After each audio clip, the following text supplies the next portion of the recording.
100 square yard house for sale మనకి east face ఉంటుంది. మనకు ఈ జైరాబాద్ మున్సిపాలిటీలో ఉంటుంది. మనకు సంగారెడ్డి డిస్ట్రిక్ట్ జైరాబాద్ మున్సిపాలిటీలో ఉంటుంది. మనకు ఈస్ట్ ఫేస్లో ఉంటుంది.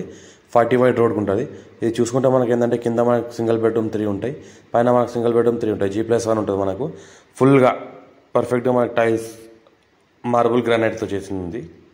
ఇంకోటి ఏంటంటే మనకు ప్లాస్టింగ్ లప్పం ఫాల్ సీలింగ్ కూడా ఉంది. మంచిగా క్వాలిటీ టైల్స్ వాడడం జరిగింది, క్వాలిటీ మెటీరియల్ వాడడం జరిగింది. అంతా మనకు పర్ఫెక్ట్గా వర్క్ చేయడం జరిగింది. ఎలక్ట్రిసిటీ కానీ మనకు ప్లంబర్ వర్క్ కానీ పెయింటింగ్ వర్క్ కానీ ఇంటీరియర్ డిజైన్ కానీ పర్ఫెక్ట్గా చేయడం జరిగింది. మనకు అర్జెంట్ సేల్కి ఉన్నది. ఇది 55 lakhs చెప్తున్నారు. 100 స్క్వేర్ యార్డ్ పైన ఉంది. అర్జెంట్ సేల్కి ఉంది. ఈస్ట్ ఫేస్కి ఉంది. వాస్తు ప్రకారంగా ఉంది. DTCP అప్రూవల్ వెంచర్లో ఉంది. ఇంకోటి ఏంటంటే బ్యాంక్ లోన్ ఫెసిలిటీ కూడా అవైలబుల్ ఉంది. బ్యాంక్ లోన్కి ఎవరైనా వెళ్ళవలసుకుంటే కూడా బ్యాంక్ లోన్ కూడా వెళ్ళొచ్చు మనము.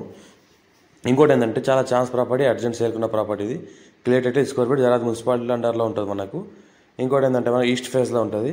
రీసెంట్గా కన్స్ట్రక్షన్ కంప్లీట్ అయింది. ఆల్ పర్మిషన్స్తో కన్స్ట్రక్షన్ కంప్లీట్ చేయడం జరిగింది. మున్సిపాలిటీ పర్మిషన్స్ అన్నీ ఉన్నాయి. DTCP రీసెంట్ పర్మిషన్ ఉంది, రేరా పర్మిషన్ ఉంది. ఇంకోటి ఏంటంటే మనకి ఇండిపెండెంట్గా బోర్ ఉంది, ఫుల్ వాటర్ సోర్స్ కలిగింది.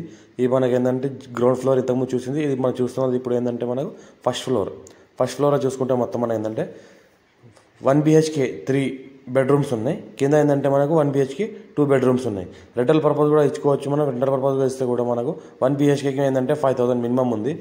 మనకు 2 BHK కూడా ఉన్నాయి ఇందులోనే మనకు. ఇంకోటి ఏంటంటే మనకు మంచి వాటర్ సర్వీస్ కలిగిన మనకు బోర్ ఉంది, ఫుల్ వాటర్ సోర్స్ కలిగిన ఎంత కావాలంటే అంత వాడుకోవచ్చు. అర్జెంట్ సేల్ ఉంది. డైరెక్ట్ ఓనర్ కాంటాక్ట్ ఉంది. మరి ఎవరైనా ఇంట్రెస్ట్ పర్సన్ ఉంటే కాల్ చేయండి, మీ ఫ్రెండ్స్లో షేర్ చేయండి. లోకేష్ హౌసెస్ పెడతానో చూస్తూ ఉండండి.